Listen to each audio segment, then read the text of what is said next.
오늘은 개혁주의와 세대주의로 본 요한계시록 강해 35번째 말씀을 증거하겠습니다. 오늘 본문 말씀은 요한계시록 6장 1절로 8절 말씀까지 되겠습니다. 여기에 보면 4명의 말탄 자에 대한 말씀이 나옵니다. 말씀을 제가 봉독하겠습니다. 내가 봄에 어린 양이 7인 중에 하나를 뜨시는데 그때 내가 들으니 4 생물 중에 하나가 우레소리같이 말하되 오라 하기로, 이에 내가 보니 흰 말이 있는데 그 탄 자가 활을 가졌고 멸관을 받고 나아가서 이기고 또 이기려고 하더라. 둘째 인을 떼실 때 내가 들으니 네 둘째 생물이 말하되 오라 하니, 이에 다른 붉은 말이 나오더라. 그 탄 자가 허락을 받아 땅에서 화평을 제하여 버리며 서로 죽이게 하고 또 큰 칼을 받았더라. 셋째 인을 떼실 때 내가 들으니 셋째 생물이 말하되 오라 하기로, 내가 보니 검은 말이 나오는데 그 탄 자가 손에 저울을 가졌더라. 내가 네 생물 사이로부터 나는 듯한 음성을 들으니 이르되 한 데나리온의 밀 한 되요 한 데나리온의 보리석 되도다. 또 감람류와 포도주는 해치지 말라 하더라. 넷째 인을 떼실 때 내가 넷째 생물의 음성을 들으니 말하되 오라 하기로, 내가 봄에 청황색 말이 나오는데 그 탄 자의 이름은 사망이니 음부가 그 뒤를 따르더라. 그들이 땅 4분의 1의 권세를 얻어 검과 흉년과 사망과 땅의 짐승들로서 죽이더라. 이렇게 말씀을 했습니다. 여기 4명의 말탄자에 관한 말씀을 놓고 개혁주의와 세대주의가 정반대의 입장을 취하고 있습니다. 개혁주의에서는 여기 첫 번째 말, 백마를 타고 맨 앞에 나오시는 이분이 바로 예수 그리스도이시다. 세대주의에서는 아니 그것이 아니라 적그리스도를 말한다. 이렇게 180도 다른 말을 하고 있습니다. 개혁주의에서는 지금 이것이 현재 주어진 하나님의 우리를 위한 말씀이다. 세대주의에서는 아니, 이것은 1장에서 3장까지는 그 당시의 교회들과 우리를 위해 주어졌지만 4장부터 5장까지는 천국에 대한 말씀이고 6장부터 18장까지는 환난기의 말씀이고 그 다음 이후는 예수님의 재림과 천년왕국과 그 다음에 다시 새하늘과 새 땅에 관한 그런 말씀으로서 바로 지금 여기에 4명의 말탄자에 관한 이야기는 바로 이것은 장래 앞으로 오게 될 미래에 대한 이야기다. 개혁주의에서는 이것은 여러 가지 여기에 뭐 환난이 있지 않습니까? 시련이 있지 않습니까? 고통이 있고 재앙이 있고 여기 기근이 있고 전쟁이 있고 피 흘림이 있고 죽음이 있고 전염병이 있고 지진이 있고 이런 모든 것들이 다 세상에 이런 그 재앙과 연결되지만 또한 그것은 교회 박해를 위해서 주어지는 그런 면이 그 중심이 된다. 교회 박해를 위해서 이런 여러 가지 재앙들이 또한 있게 된다. 사탄이 이런 박해를 준다고 하는 것이죠. 네. 그동안 교회를 박해했던 그런 모든 그 정치 세력 배후에 누가 있었는가? 사탄이 있었다고 하는 것이죠. 그래서 7머리 10뿔짐승이 바로 이 사탄이 그 각 국들을 통해서 여러 뭐 독재 국가나 이런 모든 전제 국가나 뭐 공산 국가나 뭐 이런 그 무신론 국가나 이런 그래서 그 안에 있는 정치 세력 그런 모든 세력들이 교회를 박해하는 바로 그런 것들이 바로 여기에 말씀한 뭐 상징적인 그런 동물 7머리 10뿔짐승 같은 것들이 바로 그런 교회 박해를 여기 상징하고 있다. 세대주의에서는 어떻게 말하고 있는가 하면 아니 그것은 바로 세상에 일어나는 큰 환난, 우리 교회는 이미 휴거가 돼서 4장과 5장에 이미 교회가 하늘나라의 24장로로 대변된 하늘나라에 있는 것이고 이제는 이 땅에 세상이 있는데 이 세상에 임하는 큰 환난을 여기에 지금 이 4명의 이 그 말탄 사람들이 이 이야기들이 보여주고 있는 것이다.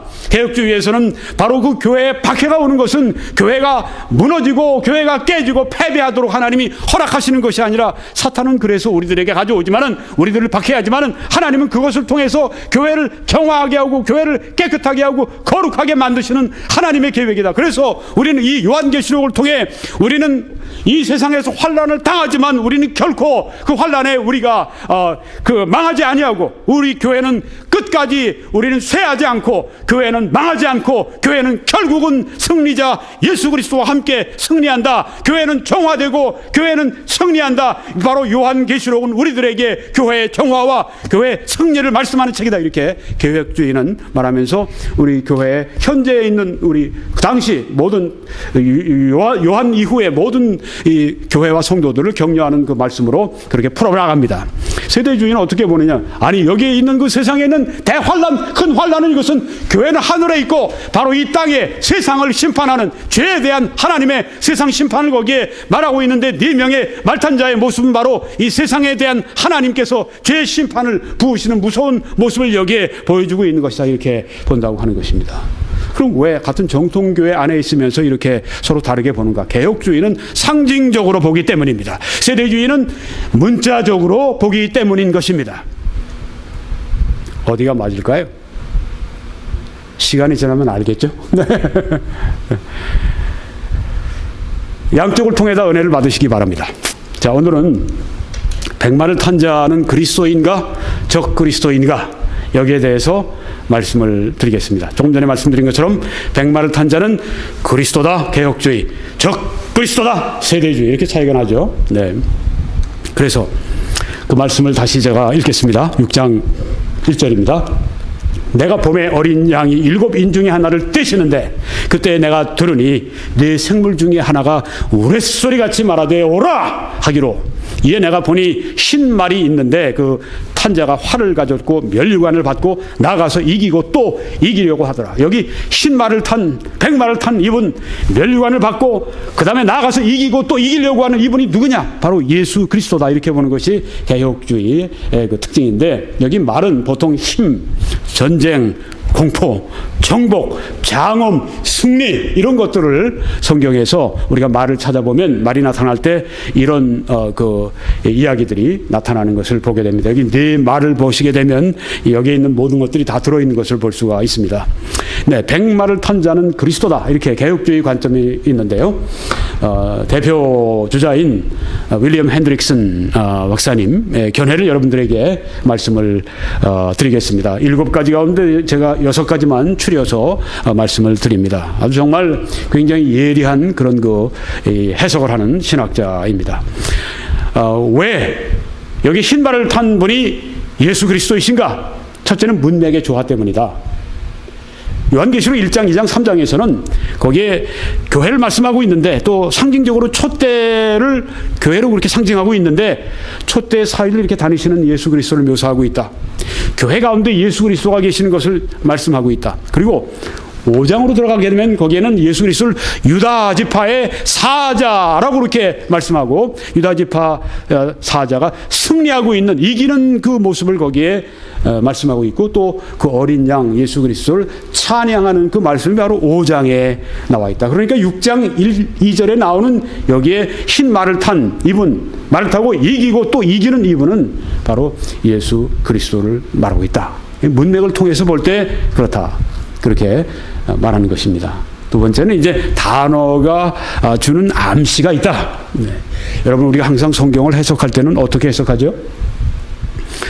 단어를 공부를 해야 됩니다. 네, 그래서 뭐 우리 말뿐 아니라 영어로도 공부해보고, 왜? 우리 말은 결국은 원어를 주로 이제 우리가 또 해석하기도 했지만 다른 언어를 참고하기도 하고 해서 나온 것이거든요. 그리고 언어라고 하는 건 완벽하지가 않습니다. 언어라고 하는 것은 우리가 계속 발전을 해야 됩니다. 언어는 또 변하기도 합니다. 언어, 우리가 공부할 때 이 단어를 번역했을 때 영어 단어도 보고 혹은 뭐 원어도 보고 이렇게 하면서 단어를 공부해야 됩니다. 네. 여기 이제 우리가 그것이 나오는데요. 단어, 문맥. 네, 조금 전에 우리가 나왔죠. 네. 여기 지금 그 단어가 주는 그 암시, 흰색입니다. 흰색은 무엇을 의미하는가? 거룩함을 그 상징합니다.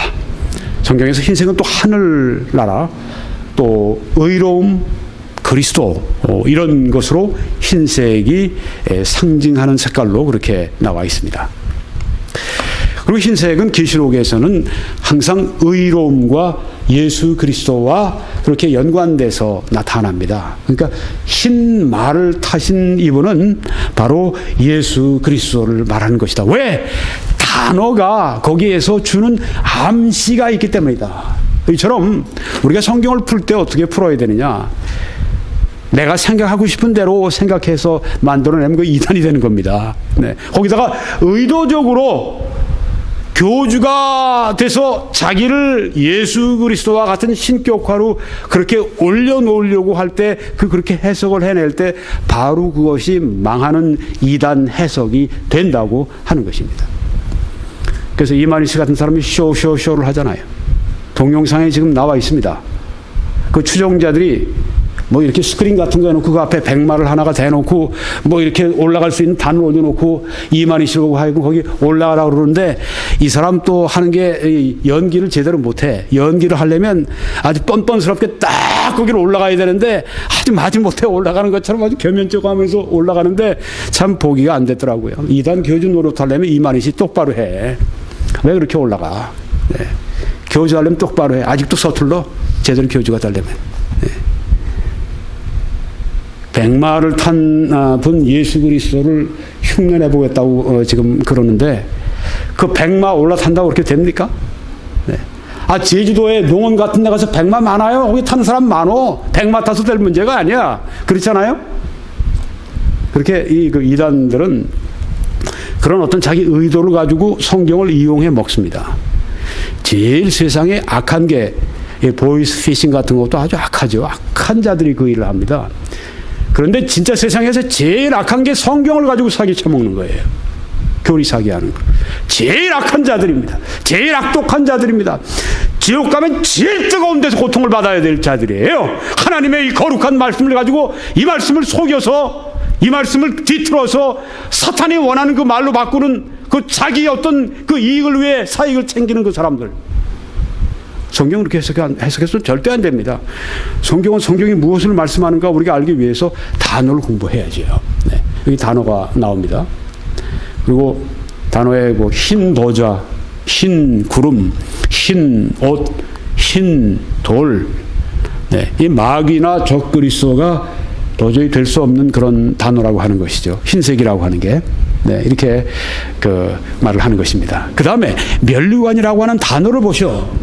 면류관은 지금 여기에 이 흰말을 탄 자가 6장에 지금 우리가 봤을 때 면류관을 받고 나아가서 이기고 또 이겼다고 했는데 요한계시록 조금 더 지나가면 14장 14절에 그 말씀과 조화를 이룹니다. 왜냐하면 그 말씀 보십시오. 인자와 같은 이가 앉으셨는데 그 머리에는 금면류관이 있고 여기에 인자와 같은 이는 예수 그리스도인데 예수님 머리 위에 금면류관이 있었습니다.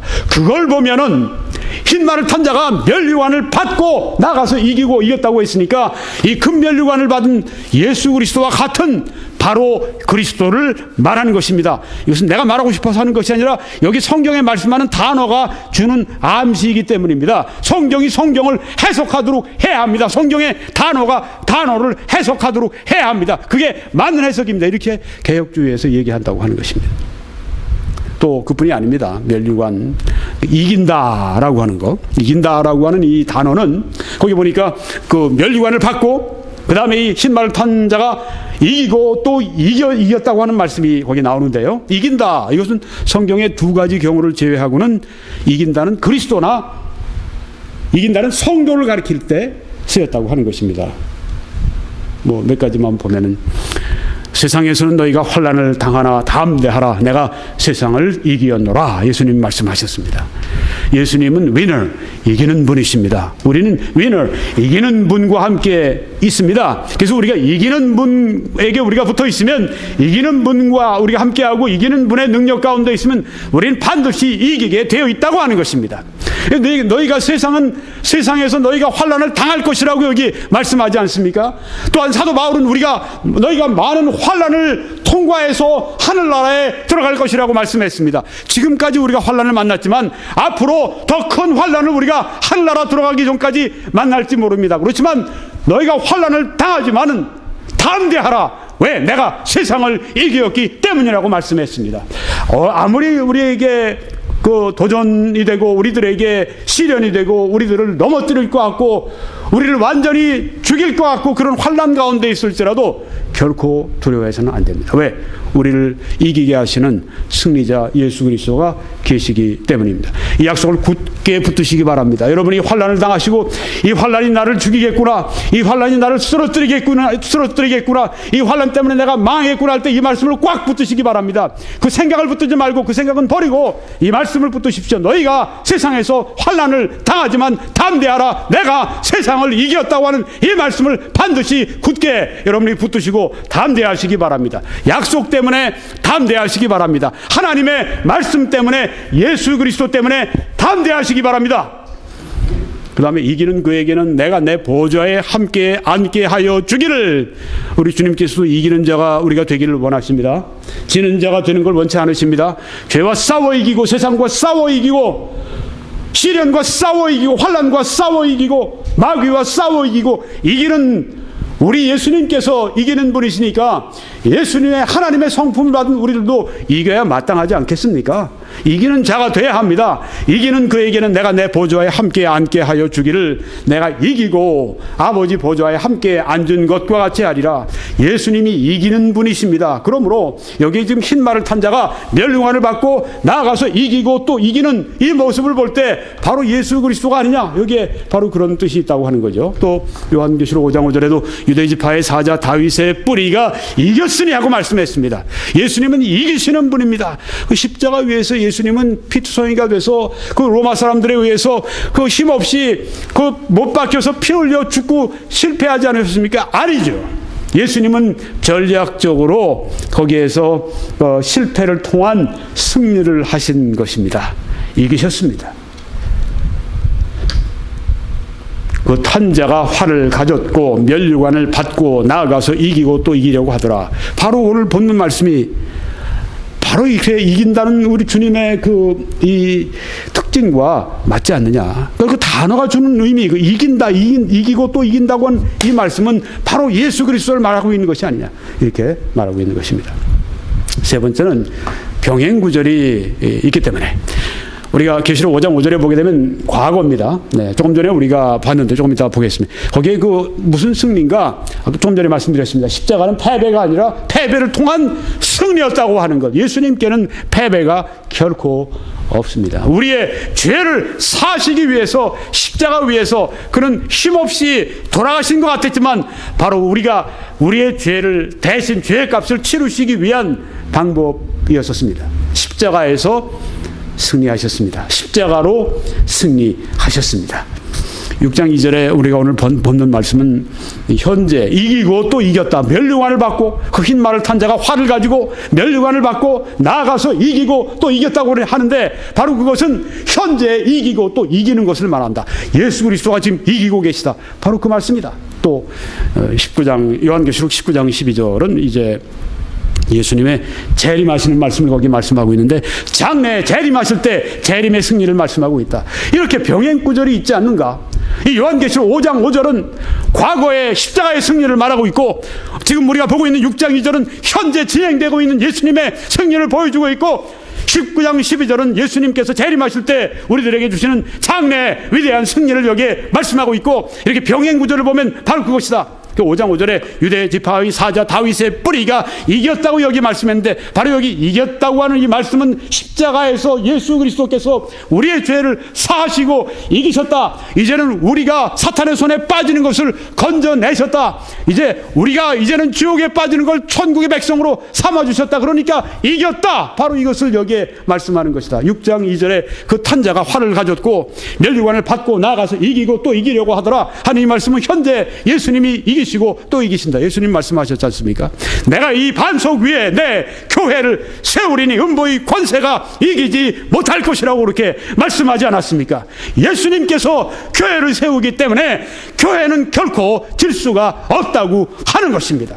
이 세상에 아무리 악한 독재자가 김정은이가 아무리 김일성, 김정일, 김정은 3대에 걸쳐서 3대 이상 가겠습니까? 3대에 걸쳐서 거의 지금 70년을 그렇게 독재하고 교회를 박해하고 핍박했지만 아직도 우리 지하에 그동안 70년 동안 북한의 그리스도인들이 거기에서 그냥 완전히 씨를 말렸느냐? 천만에 아직도 있습니다. 아직도 평양에 주일날 새벽만 되면은 누군가가 그 산정현 교회 그 지금은 완전히 폐허가 된 거기 주일을 돌면서 지금 기도하고 있다고 하는 이야기를 듣고 있지 않습니까? 그리고 또한 그런 참혹한 가운데서도 그 부모님들이 그 자손들에게 예수 그리스도를 믿는 신앙을 김일성교 대신 김정일교 대신 앞으로는 김정은 교까지 되겠죠. 대신 예수 그리스도 예수교를 그들에게 전해서 그들이 믿도록 하고 있지 않습니까? 예수님께서 다스리시기 때문에 일시적으로 지는 것 같지만 반드시 승리하게 되어 있다고 하는 것입니다. 그 다음 재림하실 때 말씀입니다. 또 그가 피 뿌린 옷을 입었다고 했습니다. 여기 재림하시는 예수 그리스도가 피 뿌린 옷을 입었는데 이 피는 무슨 피냐? 원수들의 뿌린 그 피가 예수님의 옷에 지금 묻었다고 하는 것이죠. 원수들이 정복당한다고 하는 것이죠. 재림할 때 원수를 이기는 승리를 여기에 말씀하고 있기 때문에 과거의 십자가의 승리, 현재의 지금의 승리, 또한 앞으로 장래 예수님이 오실 때의 승리, 이런 병행구절 때문에 우리는 여기에서 흰말을 탄 분이 바로 예수 그리스도다 이렇게 본다고 하는 것이죠. 네 번째는 목적입니다.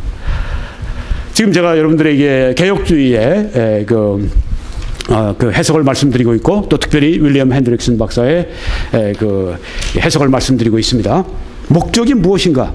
요한계시록의 목적을 이 개혁주의 또 윌리엄 핸드릭슨 박사는 이렇게 얘기합니다. 요한계시록에 쓰여진 목적은 다른 것이 아니라 예수 그리스도와 그의 교회에 대한 것이다.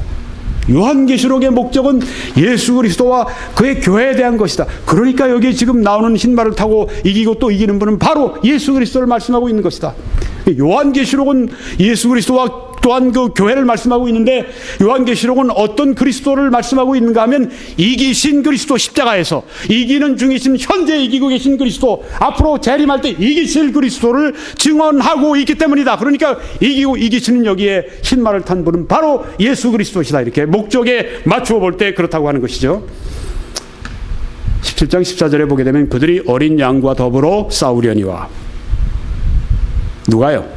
마귀의 군대들이 싸운 거죠. 어린 양 예수 그리스도와 더불어 싸우려니와, 어린 양은 만주의 주이시오 만왕의 왕이심으로 그들을 이기실 터이요 하고 말씀을 한 것입니다. 이것이 세대주의자들에게는 미래에 일어날 싸움입니다. 그렇지만 개혁주의자들에게는 현재 일어나고 있는 싸움이라고 하는 것입니다.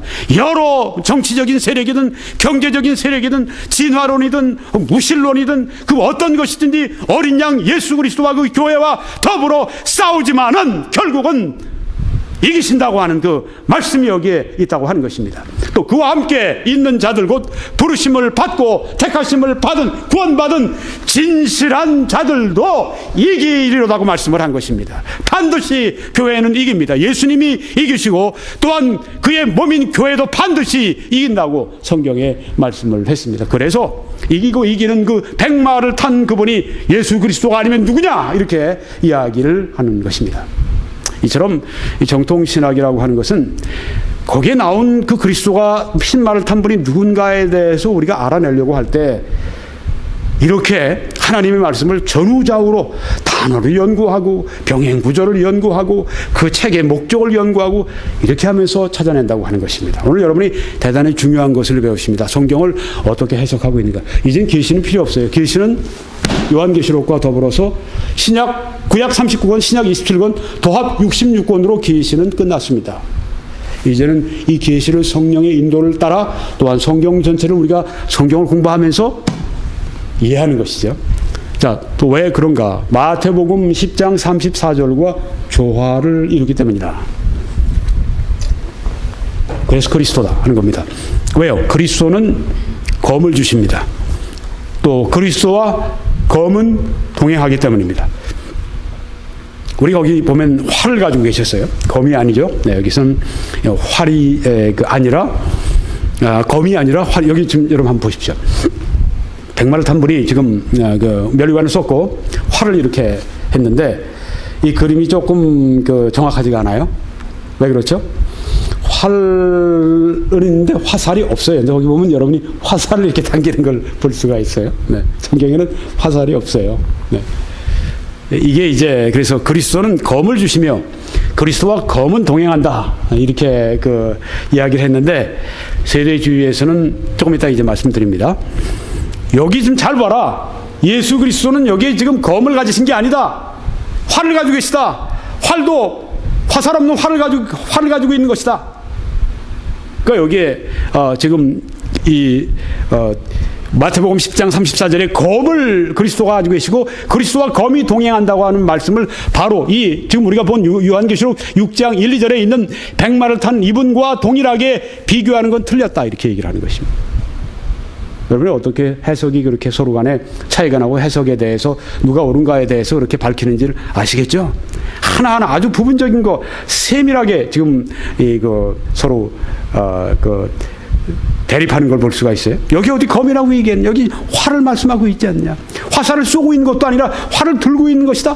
이렇게 나중에 좀 자세하게 말씀드리겠습니다만 마태복음 10장 34절에 보면 내가 세상에 화평을 주러 온 줄로 생각하지 말라. 아니 예수님은 성경에 보니까 하늘에는 하나님께 영광이요 이 땅에서는 기뻐하심을 입은 사람들 중에 평화로다 말씀하지 않았습니까? 그럼 예수님은 우리들에게 평안을 주기 위해 오지 않으셨습니까? 수고하고 무거운 짐진 자들아 다 내게로 오라 내가 너희를 쉬게 하리라 평안을 약속하셨지 않았습니까? 또 성경에 보니까 아무것도 염려하지 말고 오직 모든 일에 기도와 간구로 너희 구할 것을 감사함으로 하나님께 아뢰라. 그리하면 모든 지각에 뛰어난 하나님의 평강이 그리스도 예수 안에서 너희 마음과 생각을 지키겠다고 말씀하지 않았습니까? 근데 왜 여기 화평을 준다고 말씀하지 않고 화평을 주러 오지 않았다고 말씀합니까? 왜 모순된 얘기를 예수님이 스스로 말씀합니까? 여러분이 전후 사정을 잘 아셔야 돼요. 지금 말씀드린 화평, 평화 이런 것들은 다 그리스도인에게 해당되는 말씀입니다. 여기 화평은 그리스도인들에게 지금 하시는 말씀이 아니에요. 내가 세상이라고 말씀하지 않았습니다. 세상에 화평을 주러 온 줄로 생각하지 말라. 화평이 아니요 검을 주러 왔노라. 이렇게 예수님이 말씀하셨습니다. 중요한 구절입니다. 잘 보십시오. 내가 온 것은 사람이 그 아버지와 딸이 어머니와 며느리가 시어머니와 고부간에 불화하게 하려 함이냐. 아니요 어쩌자고 예수님이 며느리 고부간에 사이좋게 만드시진 않고 불화하게 만드십니까? 사정을 좀 아시고 좀 여러분이 들으셔야 돼요. 사람의 원수가 자기 집안 식구리라. 아니 예수님이 들어가시면 그 집안에 식구들이 원수지간이 되도록 만드신다니. 아니 이게 도무지 무슨 말씀? 이거 이 말씀입니다. 예수님을 믿게 되면 가족 가운데 누가 예수님 믿게 되면 아주 믿지 않는 가정에서 어떻게 일이 되죠? 박해하죠. 너 왜 제사장에 제사를 안 하? 절을 안 해? 벌써 분란이 일어나는 거죠. 너 왜 지금 오늘 우리 가족들이 다 함께 일요일 날 어디 소풍 좀 나가고 함께 나가서 피크닉 좀 가자고 그러는데 넌 뭔데 넌 빠진다고 교회 간다고 빠져? 같이 가. 교회 나가지 마. 뭐 이런 이야기 여러 가지가 있지 않겠어요? 불화하게 한다고 하는 말씀이 바로 이런 의미라고 하는 것입니다. 박해가 일어나게 되고 그래서 이런 불화가 일어나게 된다고 하는 것입니다. 그래서 그 다음에 말씀이 바로 여기와 관련된 말씀입니다. 아버지나 어머니를 나보다 더 사랑하는 자는 내게 합당하지 아니하다. 우리가 Jesus first라고 하는 얘기를 많이 듣습니다. 예수 먼저라고 하는 것. 네. 우리가 어머니나 아버지를 귀히 여기고 잘 봉양해드리고 효도하고 하는 건 성경에 나와 있는 굉장히 중요한 가르침입니다. 그렇죠?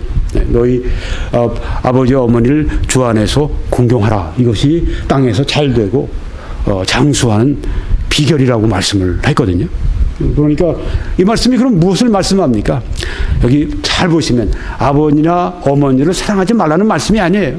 나보다 하나님보다 더 사랑하는 자는 그 말씀입니다. 하나님 제일 먼저 사랑해야 된다고 하는 걸 말씀하시는 거고 아들이나 딸을 나보다 더 사랑하는 자도 내게 합당하지 아니하며. 우리 그 선교사님들 이게 이야기를 보게 되면요 참 눈물 나는 이야기들이 나와요. 네. 그 아이들 교육이나 아이들 장례나 이런 걸 볼 때 미국 선교사님들이 거기에 있는 것이 아이들을 위해 훨씬 좋은데 그걸 놔두고 한국으로 옵니다. 제가 함께 일했던 선교사님도 그랬어요. 아이들이 참 힘들어하죠. 네. 근데 와요. 네. 아들이나 딸을 이 주님보다 주님을 아들과 딸보다 더 사랑하는 거죠.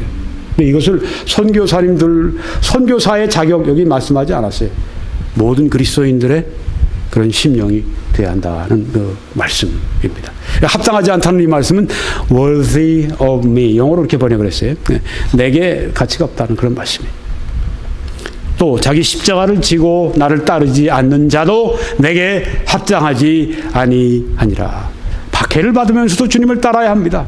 자기 십자가가 어떤 것이든지 십자가를 기쁨으로 지고 나를 따를 때 하나님께 쓸모 있다는 말씀입니다. 자기 목숨을 얻는 자는 잃을 것이요 나를 위하여 자기 목숨을 잃는 자는 얻으리라. 역설적이죠. 우리는 우리 목숨을 얻기 위해서, 우리 것을 얻기 위해서 혈안이 되고 바쁘고 그것 때문에 나의 모든 걸 바칩니다. 그렇게 해서는 잃어버릴 것이고, 나를 위해, 예수 그리스도를 위해 자기 목숨을 잃으면 풍성한 삶을 얻을 것이라고 예수님 말씀하셨습니다. 우리가 주님께 드리면 하나도 손해볼 게 없습니다. 우린 주님께 대로 드리면 하나님께서는 우리들에게 말로 베풀어 주시는 분이기 때문입니다. 주라, 그러면 줄 것이 누르고 흔들어 넘치도록 하여 너희에게 도로 안겨주리라고 말씀하지 않습니까? 우리가 하나님의 영광을 위해 살면 난 어떻게 돼? 난 뭐야? 그러면 하나님께서 하나님의 영광을 우리들에게 부어주신다는 말씀이에요. 우리가 그리스도를 위해 우리의 생명을 아끼지 않으면 하나님께서 우리들에게 풍성한 삶을 부어주신다는 말씀입니다. 이걸 믿으셔야 합니다. 이걸 믿으셔야 돼요. 내가 하나님을 교회에 헌금하고 내가 하나님께 드렸더니 내가 11조 드리고 나니까 10분의 9밖에 안 남았잖아. 그게 아니라고 하는 것입니다. 그 10분의 1을 하나님께서는 훨씬 더 큰 방법으로 우리에게 늘려 부어주셔서 우리가 10을 쓰는 것이 아니라 10에 20 혹은 10에 100을 쓰도록 하나님께서 우리들에게 만들어 주시겠다는 말씀이 바로 이 말씀에도 포함되어 있는 것입니다. 나를 위하여 자기 목숨을 잃는 자는 얻으리라고 여기 말씀하신 것입니다. 마지막으로 하나만 더 말씀드리면 병행구절 시편 45편 3절과 5절이 지금 우리 본문 요한계시록 6장 2절과 비슷하기 때문에, 유사하기 때문에 그렇다고 하는 것입니다. 자, 그 말씀 보시면 용사여 칼 허리에 차고 왕의 영화와 위엄을 입으소서. 그러니까 용사는 여기 왕입니다. 왕은 진리와 온유와 공의를 위하여 왕의 위엄을 세우시고 병거에 오르소서. 왕의 오른손이 왕에게 놀라운 일을 가르치리이다. 왕의 화살은 날카로워 왕의 원수의 영통을 뚫으니 만민이 왕의 앞에 엎드러지는도다. 이 말씀이 바로 요한계시록 6장 2절의 말씀과 비슷하다는 말씀이에요. 여기에 그 말씀, 왕의 위엄을 세우시고 병거에 오르소서, 이 한 말씀을 제가 이렇게 그 번역을 했습니다. 형통하게 병거를 모르소서. 병거에 오르소서라고 하는 것은, 병거에 오른다고 하는 건 이제 막 그 마차를 달리기 위해서 올라선다고 하는 것이고, 근데 그 영어 번역들은 다 이렇게 했습니다. 거기에 번역을 In your majesty ride prosperously. 그대로 제가 직역을 해본 겁니다. 형통하게 병거를 모르소서. 그래서 제가 여러분들에게 이 말씀을 시청하시는 시청자 여러분들도, 여러분이 영어 성경을 읽으실 수 있으면 영어 성경, 저는 이 뉴 킹 제임스 성경을 좋아합니다. 뉴 킹 제임스 성경을 영어를 가지고 여러분이 소리를 내서 읽으시기를 바랍니다. 네, 우리말도 좋지만은 영어 성경이 더 정확한 번역들이 많이 있잖아요. 네, 그래서 영어 성경을 읽으실 수 있는 분은 굳이 우리 성경만 가지고 씨름하지 마세요. 우리 성경도 읽으시지만 영어 성경을 여러분이 많이 읽으시고 소리내서 여러분이 읽어보십시오. 반드시 여러분의 삶 가운데 변화가 일어나게 되어 있습니다. 자, 그런데 형통하게 병거를 모르소서. 형통하게 병거를 몬다고 하는 것은 병거를 몰고 가면서 이긴다고 하는 얘기예요. 싸움에서 말을 몰고, 이 마차를 몰고 가면서 막 이기는 그 싸움을 한다고 하는 그런 말씀입니다. 그래서요, 그 탄자가 이기고 또 이기려고 하더라는 본문 말씀과 같아요. 자, 그래서 여기에 그 탄자가 활을 가졌고 하고 말씀했죠. 우리 여기 아까 활.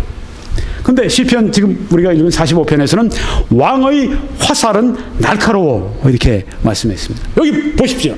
활과 화살 둘 다 가지고 있지 않습니까? 시편에도 화살이, 왕이 화살을 가지고 있고, 이 요한계시록에도 여기 지금 흰말 탄 분이 활을 가지고 있지 않습니까? 그러니까 바로 여기에 이 백마를 탄 분은 그리스도입니다. 이렇게 이야기를 합니다. 그러면 이 세대주의자에서 있다가 여기 잘 보셔야 됩니다. 요한계시록 6장 2절에 탄 자는 활을 가졌고 시편 45편에는 왕은 화살을 가졌습니다. 요한계시록 6장 2절에 그 탄 자는 활은 가졌지만 화살은 없습니다. 그런데 왜 활과 화살을 같이 비교합니까? 이렇게 이야기를 하는 것입니다. 네. 그러니까 이제 벌써도 논쟁하게 되는 거죠. 네. 자, 이게 그러면 지금 시편 45편 이 말씀이 예수 그리스도를 말씀하는가? 맞습니다. 왜요? 히브리서 1장 8절에 그렇게 말씀하기 때문입니다. 아들에 관하여는, 예수 그리스도에 관하여는 하나님이여 주의 보좌는 영영하며 주의 나라의 균은 공평한 균이다. 이렇게 말씀했거든요. 이건 지금 우리가 읽었던 시편 45편 3절에서 4절 5절 3절 4절 그 말씀 바로 뒤에 나오는 5절 6절에 나오는 말씀입니다. 하나님이여 하면서 나올 때 아들에 관하여는 이렇게 말씀했습니다. 그러니까 지금 여기에 그 시편의 45편에 이 하신 말씀, 그 왕, 병거에 오르고 병거를 달리고 이런 그 왕, 화살이 그 날카로워서 적의 염통을 뚫고 이긴 이 왕, 여기에 시편 45편에 말하는 이 왕은 누군가? 바로 아들 예수 그리스도, 바로 하나님에 관해서 하는 말씀이라고 바로 시편 45편 5절 6절에 있는 말씀을 인용해서 히브리서 기자가 바로 이 말씀이 아들 예수 그리스도를 말하는 것이다. 이렇게 말하고 있다고 하는 것입니다. 백마를 탄 자는 백마를 탄 자는 예수 그리스도다 하고 하는 것을 지금 6가지로 개혁주의의 관점을 말씀드렸습니다. 왜 그 백마를 탄 자를 예수 그리스도라고 말했는가? 그러면 이제 세대주의 관점을 간단하게 말씀을 드리려고 합니다. 오늘은 제가 개혁주의 관점을 중심적으로 말씀을 드렸습니다. 다음번엔 제가 세대주의 관점을 좀 중심적으로 말씀드리려고 합니다. 간단하게 세대주의 관점을 7가지로 말씀드리겠습니다. 첫째, 예수 그리스도가 인을 떼셨기 때문에 말탄 자가 될 수 없다고 하는 것입니다. 네. 거기 예수님이 어린 양이 인을 떼고 그 다음에 네 생물 하나가 오라 하니까 그때 어떻게 됐죠? 말탄 자가, 흰 말탄 자가 나타났습니다. 그러니까 예수님이 인을 떼신 다음에 그 다음에 또 갑자기 흰 말을 타고 나타날 수가 없다. 네. 이래서 적그리스도로 여기 말하고 있다. 두 번째, 왜 백마를 탄 자가 적그리스도인가? 그룹이, 여기 지금 네 생물이 그룹인데, 그룹이 오라! 그러니까, 그리스도가 말을 타고 나타날 수는 없다! 그룹이 그리스도를 오라! 가라! 이렇게 할 수 없다! 그러니까, 거기 말 탄 자는 적그리스도다. 이렇게 세대주의에서 본다고 하는 것입니다. 또, 거기 면류관을 썼다고 했는데, 그 면류관은 6장에 말씀하는 그 면류관은 스테파노스를 말하고 있는데, 그것은 이긴 사람, 승자의 면류관을 말하고 있는 것이고, 지금 대비해서 말하고 있는 19장에 말하는 그 면류관은 다이아데마스라고 하는 왕관을 말하고 있는 것이다. 다른 왕관이다. 이렇게 얘기를 하는 것입니다. 그래서 6장에 그 스테파노스 면류관을 쓰긴 썼는데 이것은 왕관이 아니라 승자의 면류관, 그래서 바로 적그리스도다. 이렇게 이야기를 하고 있다고 하는 것입니다. 네 번째로는 세대주의에서 이렇게 얘기합니다. 6장에서는 활을 가지고 있는 자다. 또 19장에 나타나시는 백마를 타고 나타나시는 19장에 예수님의 재림을 말씀하는 장이 요한계시록 19장인데 거기 예수님께서 검을 가지고 나타나신다. 그러니까 6장에 나타나는 자는 활을 가지고 나타났고 19장 진짜 예수 그리스도는 검을 가지고 나타났으니까 활과 검이 같으냐? 다르다. 그러므로 6장은 바로 적그리스도다. 이렇게 얘기를 한다고 하는 것입니다. 다섯 번째는 세대주의에서 이렇게 얘기합니다. 예수 그리스도는 언제 나타나느냐? 환난기 이전이 아니라 환난기 끝나고 이후에 재림하신다. 이렇게 말씀하는 것입니다. 그러니까 지금 여기 뭐죠? 세대주의에서 볼 때는 6장 1절에 어린 양이 인을 떼시고 그 다음에 이제 막 흰 말이 나타나고 검은 말이 나타나고 붉은 말이 나타나고 검은 말이 나타나고 청황색 말이 나타나고 막 여러 가지 그 재앙들이 쏟아지고 그런 그 모든 것들이 환란이 시작이 되는 건데 예수님은 재림하시는 환란기 이후에 재림하시지 환란기 바로 시작할 때 재림하시지 않는다. 그러므로 거기에 흰 말 탄 자는 적그리스도다. 이렇게 세대주의에서 얘기하는 것입니다. 여섯 번째, 왜 적그리스도냐? 세대주의에서는 6장은 충신과 진실이 아니다. 그리고 그가 벌이는 전쟁은 불의한 전쟁이다. 거기 보면 많은 재앙과 전염병과 그리고 여러 가지 피를 흘리고 4분의 1이나 인류가 죽고 그러는 모습이 나오는데 19장에 나오는 바로 거기에 백마를 탄 분은 누구냐? 그분의 이름은 충신과 진실이고 예수님은 이제 심판과 의로운 전쟁을 벌이시면서 오시고 있기 때문에 6장과 19장에 나오는 백마를 탄 백말은 똑같지만 탄 자는 전혀 다르다. 그래서 바로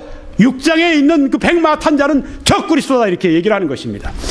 마지막으로 7번째, 세대주의에서는 먼저 예수님이 오시기 전에 성경에 보니까 마태복음 24장 24절에 거짓 그리스도와 거짓 선지자들이 많이 나온다고 했다고 성경에 말씀한다. 그러므로 예수 그리스도가 오시기 전에 먼저 거짓 적 그리스도가 먼저 와야 된다. 그러므로 6장에 나타나는 그 백마탄자는 적 그리스도다 이렇게 이야기를 한다고 하는 것입니다.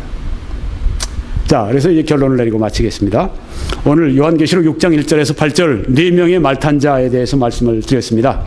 개혁주의와 세대주의의 차이. 개혁주의는 예수 그리스도다.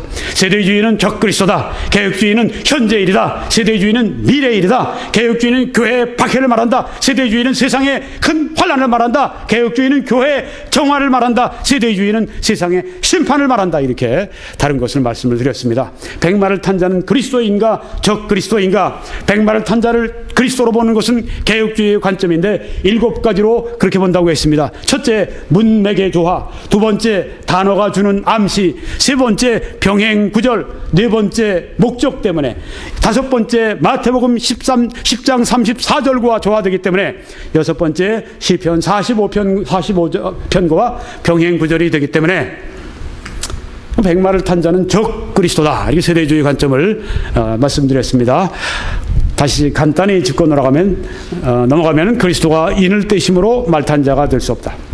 그룹이 그리스도를 오라고 명할 수 없다. 6장의 그 면류관은 승자의 면류관이고 19장의 면류관은 왕관이다. 또 6장은 활을 가지고 있지만 19장에서는 검을 가졌으므로 서로 다르다. 그리고 그리스도는 환난기 이전이 아닌 이후에 재림하시기 때문에 6장의 백마탄자는 적그리스도다.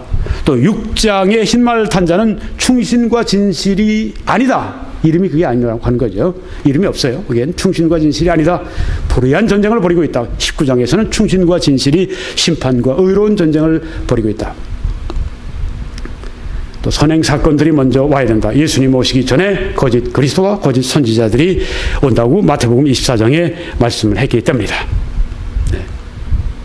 오늘 개혁주의와 세대주의로 본 요한계시록 강해 35번째 말씀을 이렇게 마치겠습니다. 시청자 여러분들께서는 21church.com에 들어오셔서 저의 다른 메시지들을 함께 시청하실 수 있기를 바랍니다. 그렇게 하실 때 하나님의 크신 축복이 함께 하실 줄 믿습니다.